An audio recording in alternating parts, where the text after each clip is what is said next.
હવે રાંધવાનો સમય થઈ ગયો. આ જો તો ભૂખ લાગી છે, ભૂખે હું કઈ ની બેઠી છો. તને ખબર ન પડે કે આવીને સીધું રાંધવાનું છે? હમણાં રાંધી નાખું કાકી. હવે તો હમણાં રાંધી નાખું એમ જ કે ને. હે ભગવાન, એ મેં ઓલા ભોમાં શું પાપ કર્યા છે કે આ ડોસી અને આવડિયા બે મારા જિંદગીમાં આવ્યું. ના કાકી. એ તું રોમાં, હવે રોવાનું બંધ કર તું. મારા સામે રોસ ને તમને એમ થશે મોઢામાં દઉં. જા જલ્દી આવ.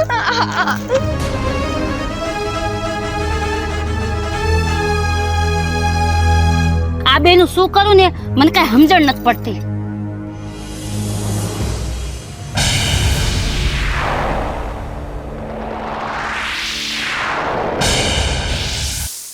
હે ભગવાન, મારી જિંદગીમાં તો મોટા મોટું ટેન્શન ઓલી ડોસી અને ઓલી દિવ્યા બે જ છે.